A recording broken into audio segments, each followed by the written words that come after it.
beg your pardon. I never promised you a rose garden along with the sunshine. Well, hello, greetings from Castle Goring, from Mickey and from me. Oh, Mickey says that she's very happy to be here, but I'm not so sure that she's so keen to stay in this chair. She doesn't like these Louis XV chairs too much. She thinks that they're a little bit gross. So I think we're going to have to forgive Mickey, and if she decides as she wants to, she's going to go down. Okay, honey, you've greeted everybody. You can go down, go down, go down. Good girl, good girl, good girl.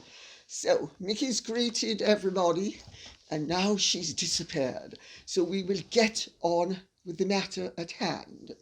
So if I may plunge right in, J.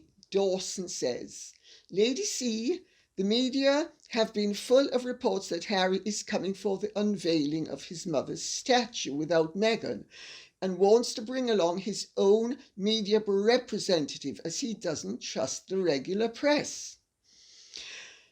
Isn't that making unprecedented demands? Also, do you agree that the brothers will present a united front? Well, I do agree, actually, that it is making unprecedented demands, but you know, Harry and Meghan have no compunction about having torn up the rule book, and they're going to do what suits them. And who doesn't like it will either lump it or they're going to complain bitterly. So my understanding is that because everybody is eager for the event to pass off with as little controversy as possible, of course, you can be sure that Harry and Meghan are going to mine the rich seam of controversy. Depend on it. They're going to find a way of doing it. But putting that aside, everybody else is eager for it to pass off with as little upset and as little drama as possible. So yes, they, I'm sure, will agree to his unprecedented demands. As far as the brothers presenting a united front is concerned, well, of course, Harry, it suits Harry to protect his brand by being as regal as he possibly can be in certain situations. William does have genuine dignity, and William is very concerned to maintain the dignity of the crown at all times. So to an extent, we are going to see what supposedly well-bred people do when they are in awkward situations and they rarely don't drink the same brand of tea. Now, you need to remember that Harry is from a world and a family, as indeed am I, it's got to be said, where at any given time certain people were not speaking to other people, or even if they spoke to them, they didn't really like being around them, but had no choice but to tolerate their presence. And this is what good manners is all about. This is what good breeding is all about. You behave yourself correctly. It's as simple as that. You simply present as neutral and as civilized and as reasonable a facade as you can possibly engineer, hopefully not giving too many of your personal feelings away. I'll tell you exactly what's going on behind the scenes. There are huge problems facing the royal family at the moment because of Harry and Meghan. But I'll get to those in a few minutes. I'm going to ask the next question first because all of this ties in with what's going on behind the scenes, and that nobody really actually, generally speaking, understands the reality of what's going on behind the scenes.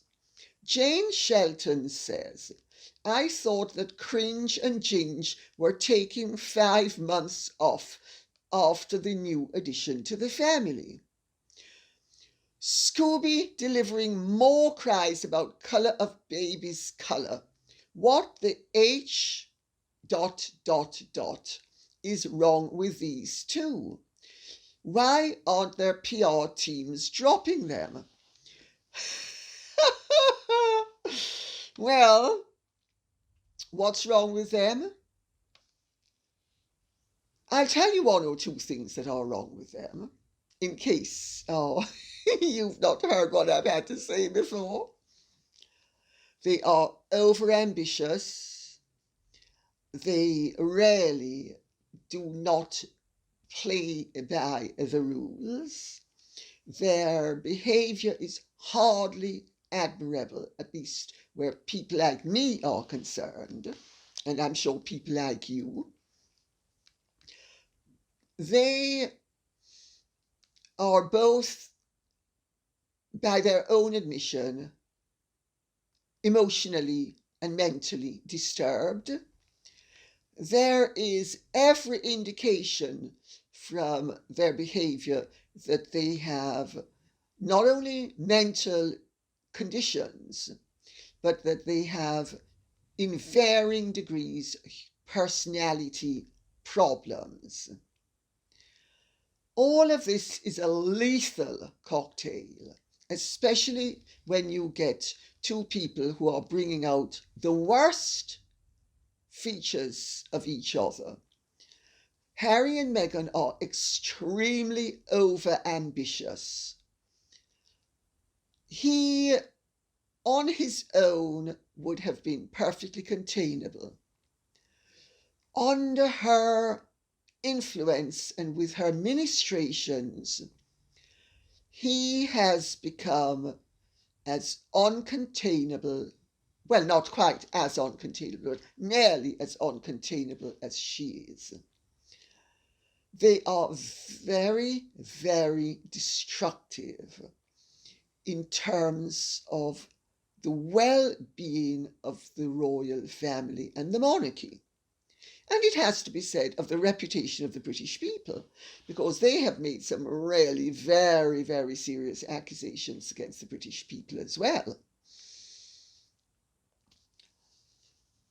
This business of the baby's colour, well, before I get into the business of the baby's colour, let me answer the part about why aren't their PR teams dropping them. Well, their PR teams are being paid very handsomely, and they are being very successful in keeping them to the forefront of the news on a weekly basis. Several times a week, there are stories about Harry and Meghan. It's no accident that in the last 5 days, there have been several different stories about them, planted by their PR people. Meghan is going to be coming. That runs for a day or two. Then Meghan isn't going to be coming for the unveiling because Meghan has given birth to a baby girl and Meghan can't travel. However, 2 days before that announcement, Meghan's people were briefing the press that she was coming. So you see the push and pull of it all, the constant contradiction, the chaos, the confusion, the inconsistency, all of which is guaranteed to grab headlines because they are feeding new information constantly. That's one thing. They're making a lot of money, the PR people, and Harry and Meghan are getting a lot of attention. They have not been as successful as they would like us to believe in converting this attention into money. So they are becoming increasingly desperate.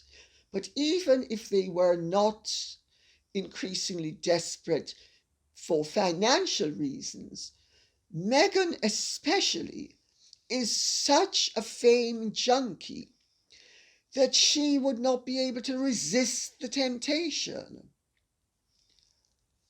Now, we come to the business of Meghan SCHEMES speaking about the baby's colour.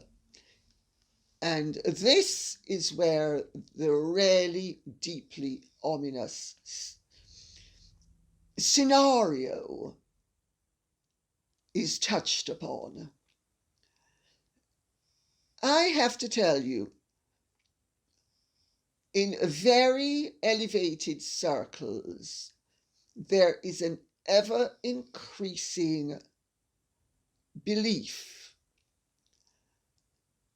fear almost, but less so now that everybody's got used to the fact that Meghan and Harry play dirty and that they have no regard for the feelings or the interests of the people they have decided are their enemies. And that includes the British royal family and the British monarchy. And let me tell you something, there is no distinction between the palace and the Queen. The palace represents the Queen is the embodiment of the monarchy. She is the crown, she is the sovereign, she is the head of state, she is the head of the whole thing.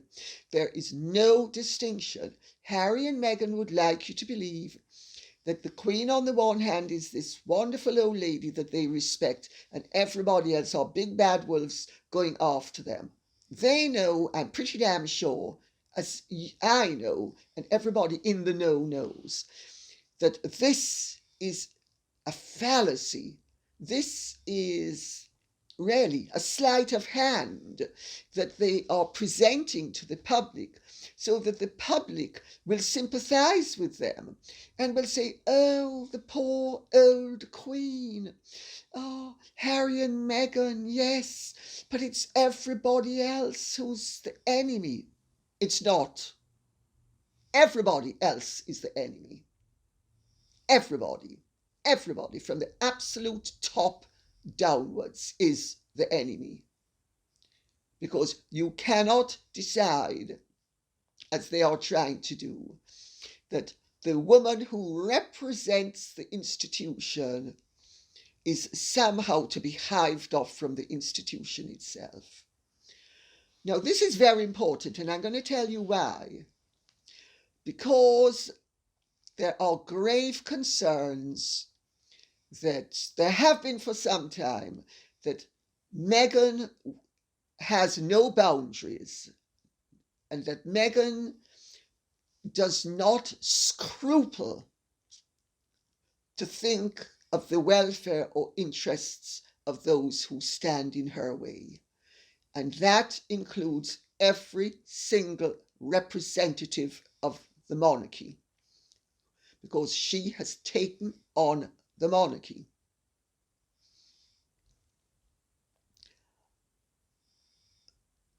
There has been a fear for some time now that because Harry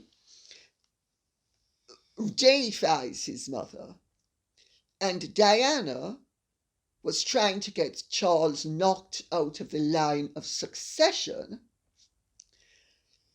that Meghan and Harry, and this may not actually, and I need to say this for legal reasons, this may not be actually their game plan, but this is the game plan that everybody thinks in the know they have in the back of their mind.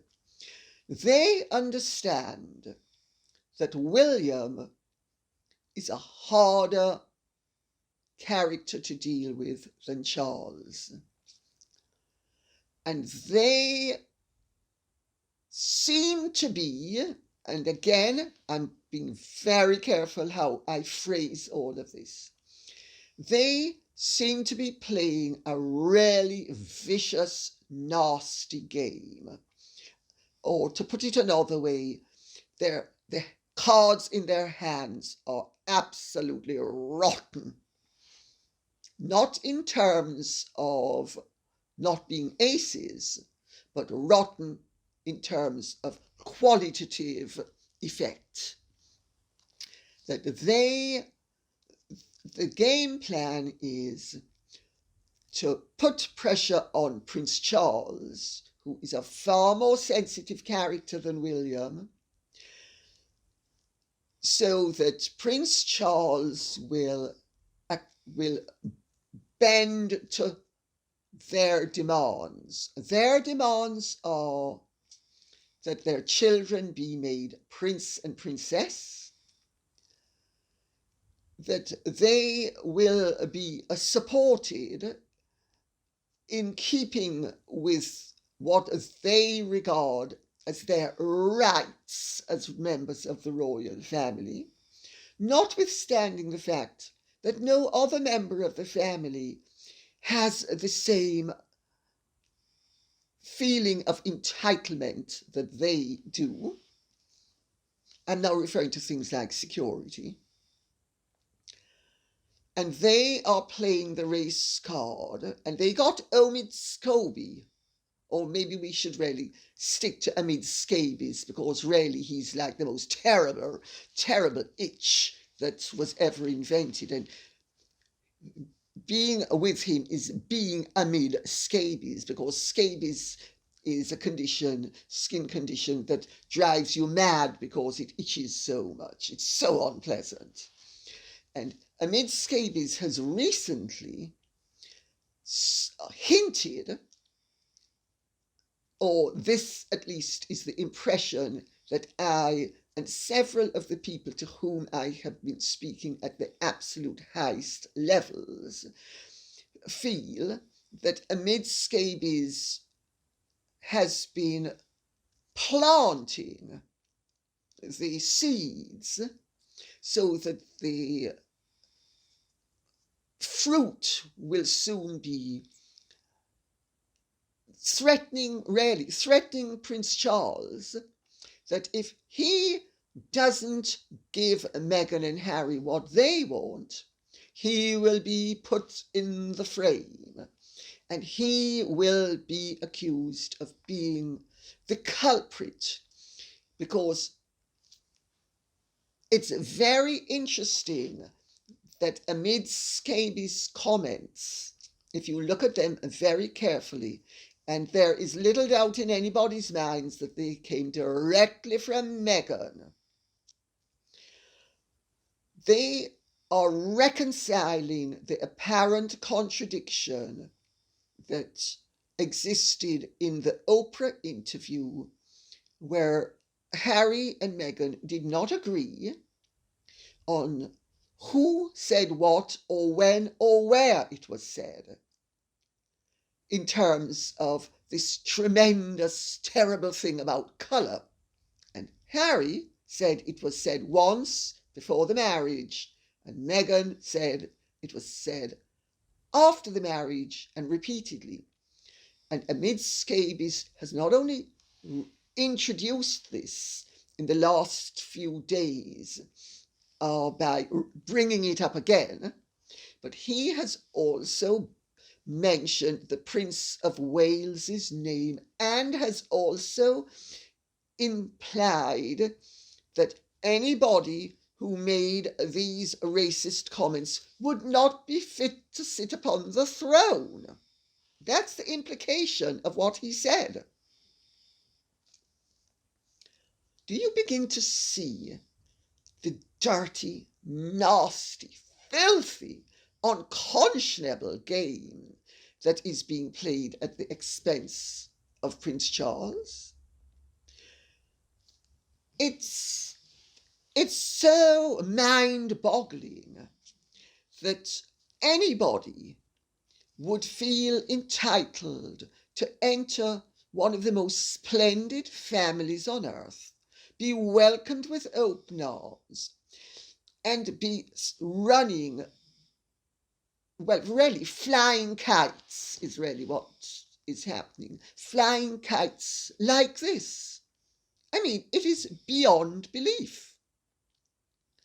And yes, in certain circles there is grave concern, but not only is there grave concern that this is a woman who will stop at nothing to get what she wants. There is no depth that is so low that she will not sink to it. There is no stone that is not so sullied that she will not willingly pick it up and defile people with it, so that she will achieve her objectives, which are that her son and daughter be made a prince and princess, and that she be kept regally in the style to which she was never accustomed, and she became very quickly accustomed and now regards it as her God-given right. And as it becomes more and more apparent that Harry and Meghan are not going to be the outstanding successes that she hoped they would be, and that people in the know on both sides of the Atlantic are not going to be embracing her with the open arms that she thought they would when she played the victim card and the race card. Yes, a few crazies are going to, a few really very insignificant people are going to, a few opportunistic people, and some of the media, yes. But the heavy hitters, no. They already don't want to know. They don't want to know. Chris Olsen says, Lady C, could you do an episode on what would happen if Charles dies before the Queen? What would be the likely outcome and public opinion? Well, I think if Charles dies before the Queen, there will be little change in terms of Harry and Meghan being upgraded. Harry and Meghan have burnt too many bridges. At the very most, from here on in, they will be presented in as unified a fashion as possible as and when it becomes necessary. And at all other times, everybody concerned will say that they are beloved, but they will also be mistrusted. Prince Charles made it clear that he wants a slimmed-down monarchy, and he expected Harry and Meghan's children to be treated the same way that Prince Edward's children are treated. Prince Edward is the son of a reigning monarch, and his children are known as Lord and Lady. Harry's children are known as Master and Miss. Is there going to be an upgrade to Prince and Princess? No, I think is the answer. My understanding is there is no intention to upgrade them. And it doesn't matter how much pressure the PR people and Meghan and Harry put on Prince Charles and Prince William. It's not going to happen. And if Charles dies before the Queen and Prince William then would hopefully ultimately be made Prince of Wales, and he will be the next king. My understanding is that an awful lot of water has flowed under that bridge, and that Prince William does not appreciate the betrayal to which he and his family and his nation have been subjected by his sister-in-law with her machinations, her maneuverings, her Machiavellian schemes, and what he and everybody else in the royal family and in the aristocracy and in the British establishment regards as completely unacceptable, uncalled for, and unforgivable conduct. So, what will public opinion be? I think if Meghan and her PR people, and Harry willingly going along with it because he's addicted to Meghan, and no matter what she says or does, he's like an addict, and never stand between an addict and his substance, because if you do, you're liable to be mowed down, even if he loves you to distraction, because he loves the drug more. And I think that everybody close to him has got that message. I think the public have been getting that message loud and clear. And the more that Meghan manoeuvres, and the more that she has her Goebbels, otherwise known as amidst scabies, spewing forth this venom, which is very unfair, untrue, and even if it had been fair and true, is completely unacceptable, and decent people don't wash their dirty linen in public unless they are forced to do so by adversaries from within their fold. Meghan and Harry are turning people who do not want to fight back into fighters who will and are starting to fight back. It's no accident that I am in the know to the extent that I am. I am provided with information by various people and various sources who know that I am decent, reliable, responsible, and will always be impartial and speak the truth.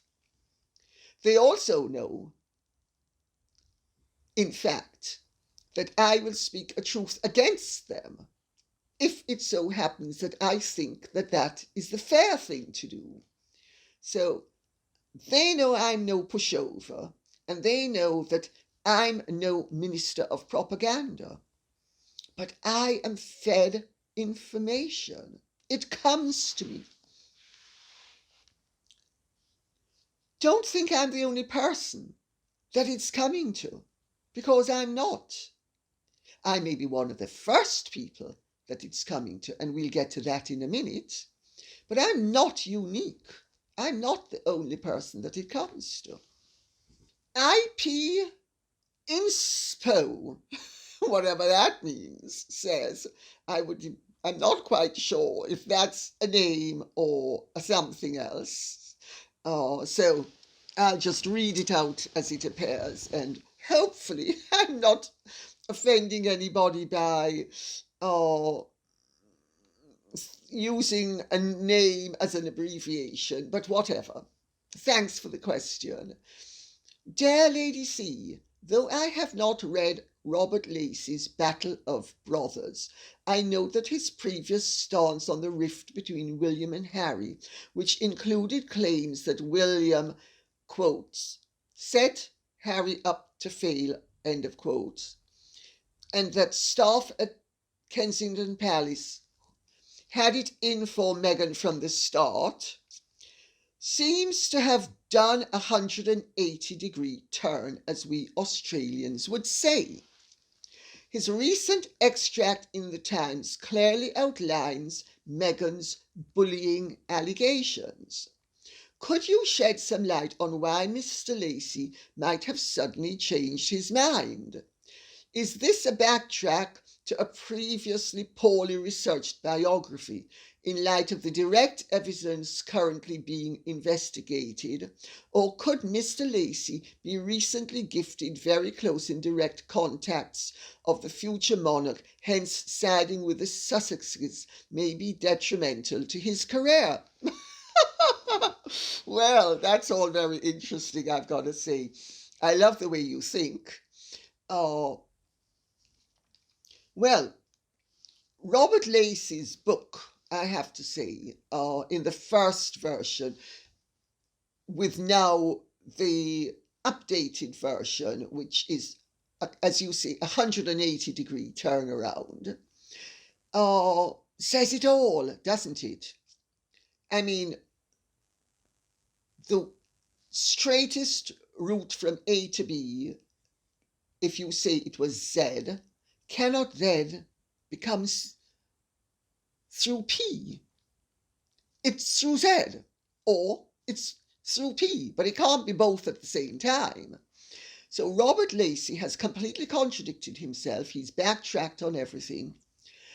And this actually puts me in mind of when I wrote my Diana in Private, the Princess Nobody Knows, and Andrew Morton wrote his book, Diana, what was it called again? Her True Story. That's right, Diana, Her True Story. And our versions were radically different. When Diana died and he did the posthumous updated version of the book, his version, the second time around, was a knockoff of my first version.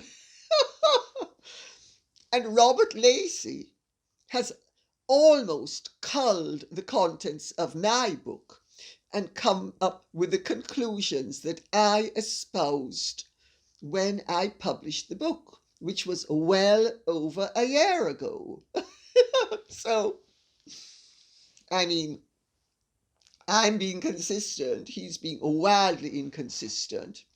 I think a part of why he's being wildly inconsistent is that he was roundly criticised. He thought he was going to be able to do the curry favour with Peter Morgan and the Crown and that lot, because he's an advisor on the Crown. And he thought it was going to play well for his career if he curried favour and came up with the anti-royal family agenda that is prevalent in certain circles. And he realised it was devastating his career as a writer. So what's he done? He's completely backtracked. He's not only completely backtracked, he's written the absolute opposite of what he wrote, and he's contradicted himself. Well, I don't think the book was poorly researched in the first instance. I think he had an agenda that he was pushing, and he pushed it.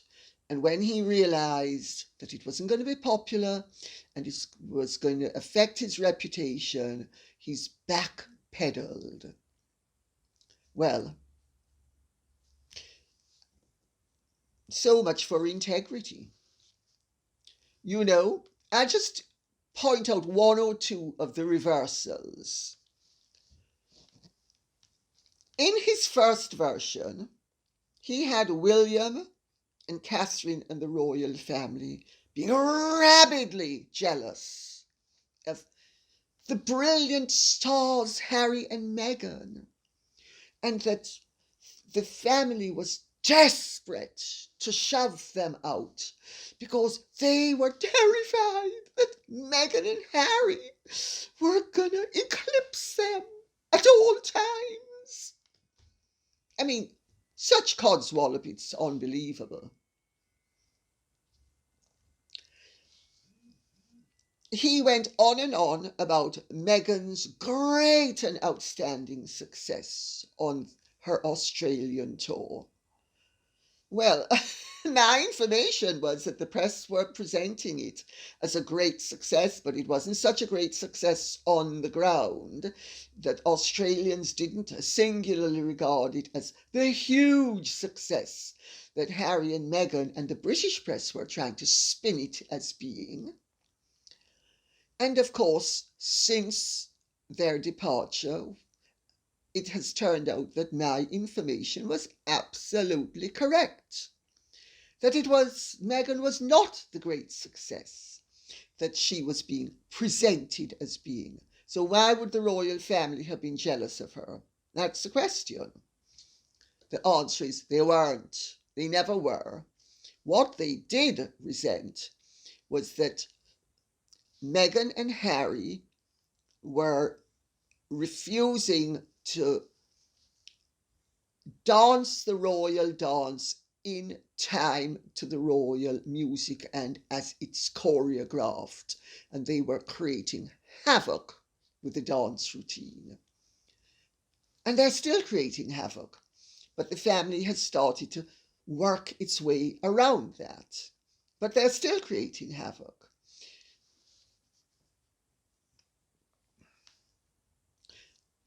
Now, Robert Lacey admits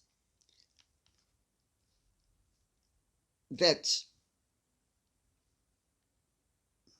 Meghan wasn't the huge success that she was presented as being by him, and that they weren't so jealous of her, that in fact there are other factors at play, which I said all along. Yes, jealousy was a part of it, but the jealousy did not emanate from William and Catherine and the royal family. It emanated from Meghan and Harry, who had, in their unrealistic, overblown, naive, immature, and really rather silly way, had mistaken a few claps for godly status. And I, in my book, went into in some detail about the fact that Harry has a massive second son complex, and that both he and Meghan are riddled with envy. All of a sudden, Robert Lacey, who was really quite disparaging about me in his book, all of a sudden is agreeing with me. But I'm pretty damn sure that there's nowhere in that book that he's going to be acknowledging that he is repeating what I said. He made out that the staff at the palace were desperate to work with Harry and Meghan, this very glamorous couple, and that people were being prevented from serving as altar boys and altar girls and genuflecting respectfully in the presence of these deities. Well, he's now admitted that that's not so, that in fact a lot of the staff were desperate to not work with them because of the fact that they were so difficult to work with.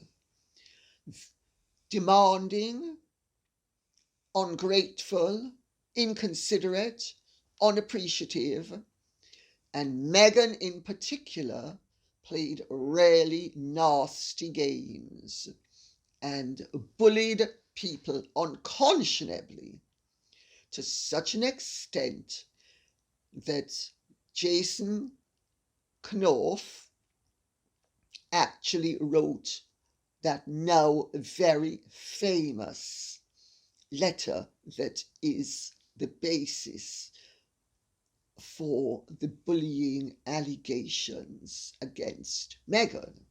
So, what I said in Meghan and Harry, the real story, has turned out to be accurate, despite Robert's snaring, and what he has said has turned out to be utter rubbish. Surprise, surprise.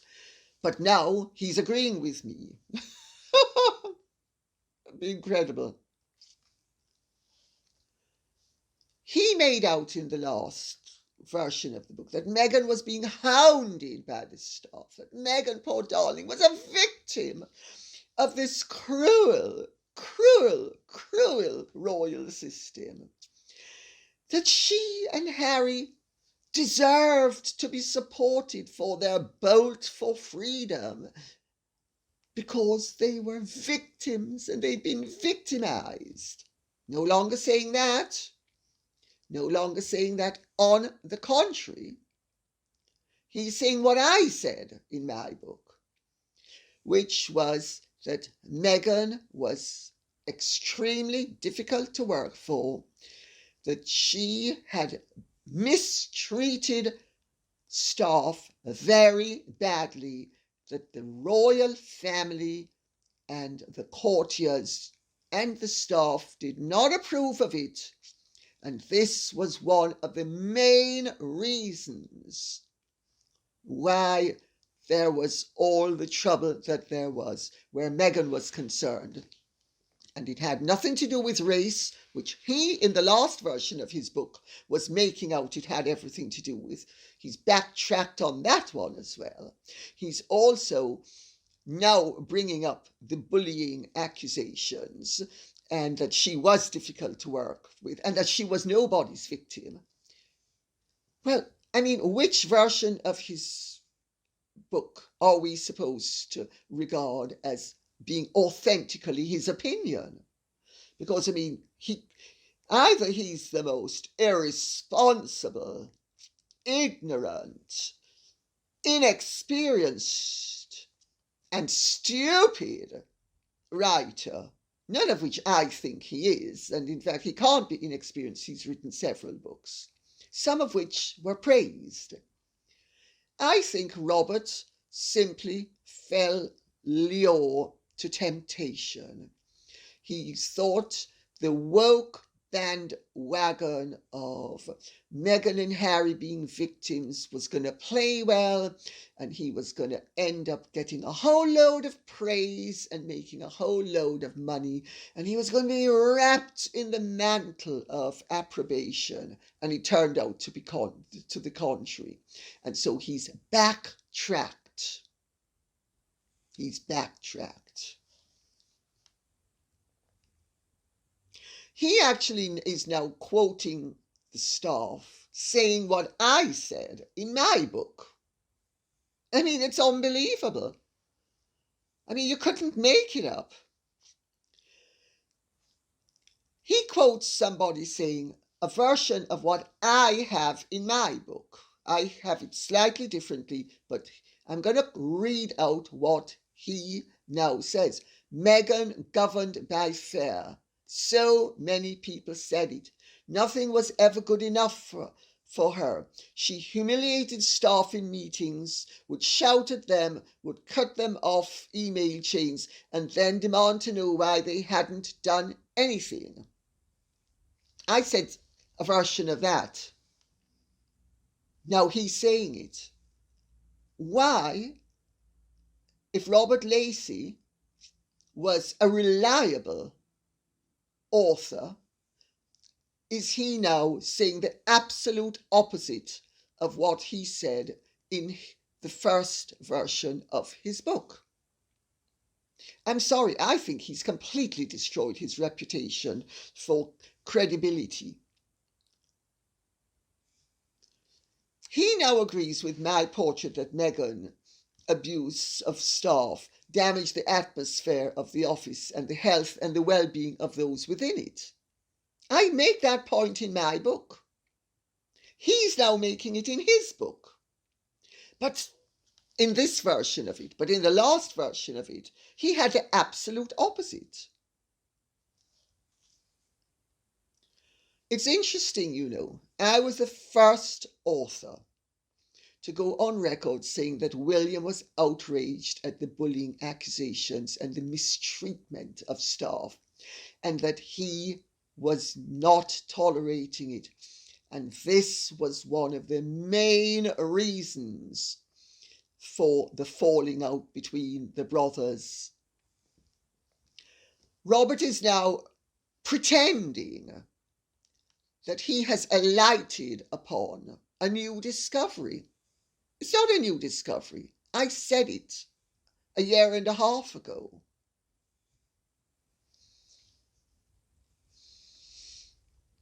He also quotes a palace source, mouthing the sentiments I've been stating, both in writing and orally for the last 2 years. Quote unquote, Meghan portrayed herself as the victim, but she was the bully. People felt run over by her. They didn't know how to handle this woman. And here is where he absolutely steals me word for word, virtually.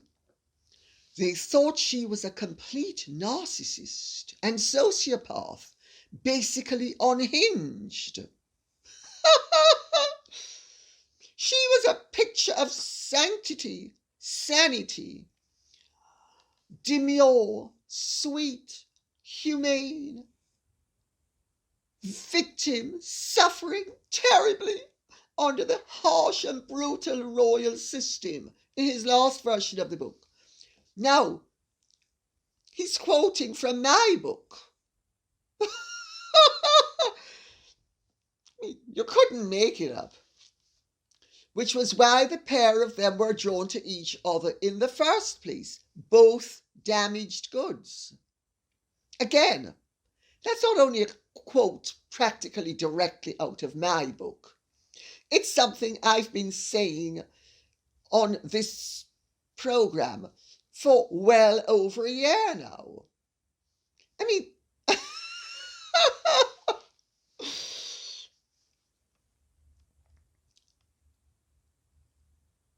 I don't really know what to say beyond, he has been recycling everything I have said in his latest work as if it's new, as if he has alighted upon it, as if he has discovered it. He has discovered nothing, absolutely nothing. It's all out there. It's all been out there, not only in terms of my book, but in terms of my shows. He now states something that I have been saying for some time as well, that William has been alert to Meghan's subversive and destructive agenda for some time, and that he is taking steps wherever possible to protect the institution and the people of this country.